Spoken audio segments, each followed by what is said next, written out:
Hey guys, welcome to Tiny House Customs. I'm Dan. You can see behind me that I've already installed one window and I'm having an issue with the Tyvek paper. Tyvek paper only lasts for 90 days exposed to the weather. Oh my God, Daddy, so it really needs to be replaced. And the roll to do the whole house is about $150 plus some tape, staples and stuff like that. For 200 bucks, I'm gonna get a better results from my Tyvek paper. So as much as I don't want to do this, I'm gonna replace all the Tyvek paper. And I'm going to do that in this video. So I'm going to show you how to get the smoothest results from Tyvek paper. I've watched a lot of tiny house builders put Tyvek paper on and I kind of cringe at the way they're doing it. So I'm going to show you the best way to Tyvek a standing wall. It's very easy. You ready? But the first thing I got to do is remove all the old Tyvek. I'm just going to show you this side. All right, this beginning, I just need to tear it off so there's no actual information that you need to retain here. Cue the shitty uncopyrighted music. A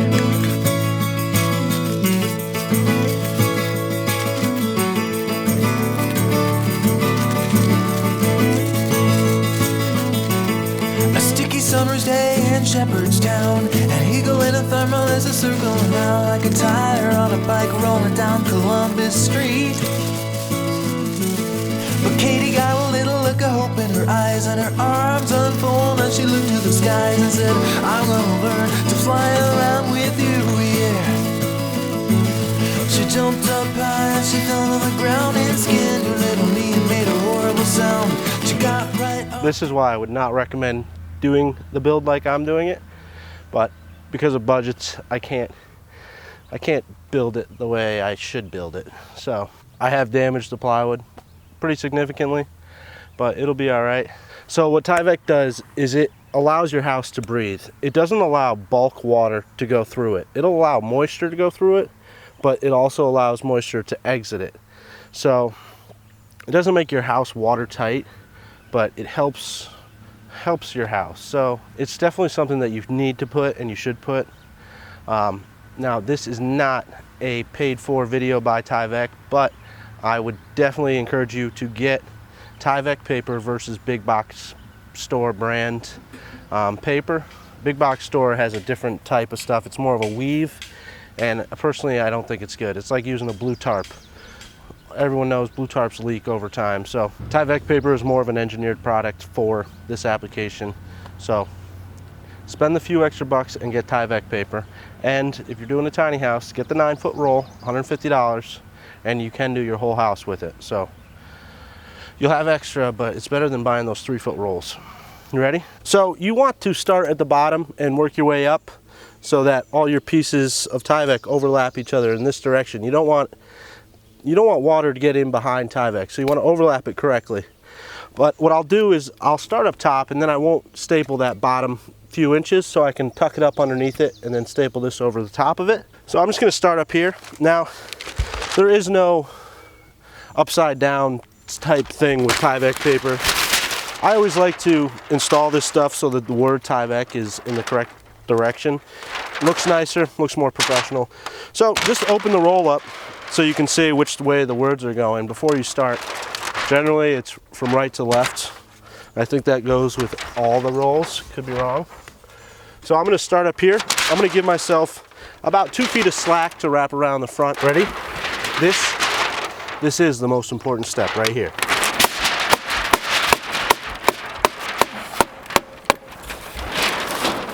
All right, so what I did was I put a cluster of nails in that top corner. I put this where it's got to go on the height. And now, this is where a second person comes in handy. Hold the roll so it doesn't drop. Oh God. Oh, how am I gonna film this? This is a multi-people job. Hey Lowe's, this was an unintentional advertisement for you, okay guys? Show me some love, would you? Do you mind? So now I have that top corner over there stapled in or tacked in with a cluster of nails, staples. I'm gonna hold this up where it's gotta go. I want this paper to go up behind this fascia a little bit, so I'm gonna hold it up a little. I'm gonna pull this real tight. Another cluster of nails. So I gave myself a little slack over there so I can wrap it around that corner.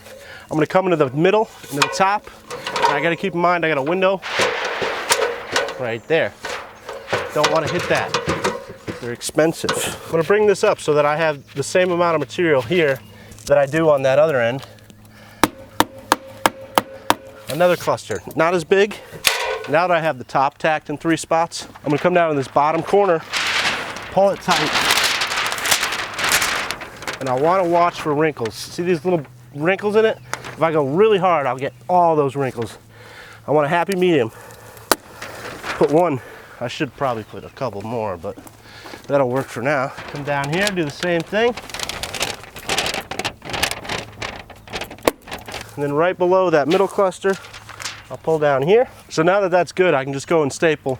I'm not gonna go crazy with the staples because once you put your siding on, your siding's gonna hold the Tyvek paper in. All these staple holes make holes in your Tyvek paper, which water can get through. So don't go crazy, but just do enough to hold it. You wanna use your hands and pull it up. You don't wanna like really pull on it so that you create wrinkles. You just wanna pull it tight. I got a window right here. So I'm gonna staple around the window.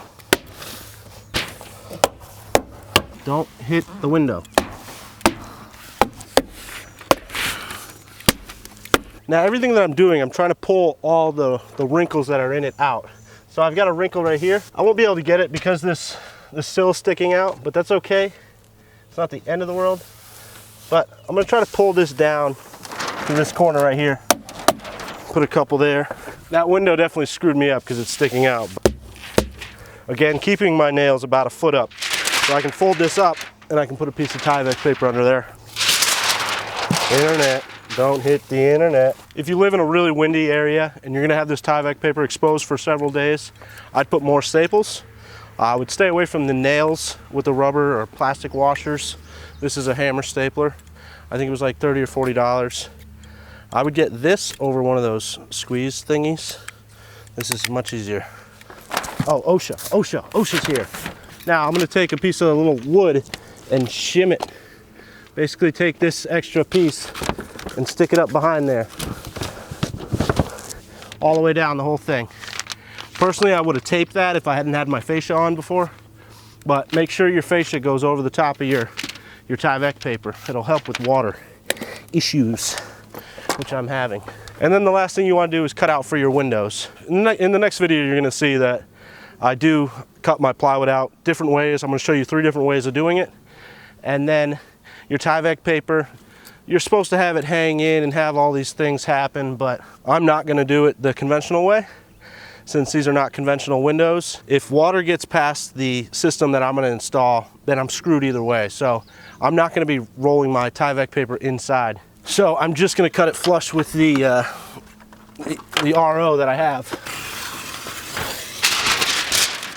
I'll go over this in the next video, but when you do your pan on this, you want that piece of pan, that rubber flashing, to come and sit on top of your Tyvek paper, which you'll see that happen.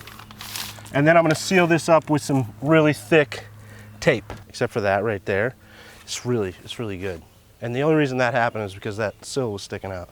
Otherwise it would have been pretty good. That one sucks, right here, that sucks. But that's pretty much the down and dirty way of installing Tyvek paper on a standing wall. I generally like to install Tyvek paper on a flat wall that's before it's stood up, and then just give yourself excess for where it hangs over. But a lot of people are stick framing walls vertical. I still got to do my top piece, and again, I'm gonna run the Tyvek paper underneath this bottom piece. All those staples are at least 1 foot up from the bottom. And then I'm gonna tape every single joint. Lowe's, damn you Lowe's, I need Lowe's, hey Lowe's. I'm building another tiny house right here, Lowe's. Right here. If you want to send me, what is it, like 82 by 4s, 12 footers would be fine. 80 12 footers. And I'll do OSB if you want. It's like $300 OSB and it's about $1,000 if you want to send me that stuff, Lowe's. Lowe's, call me a sellout.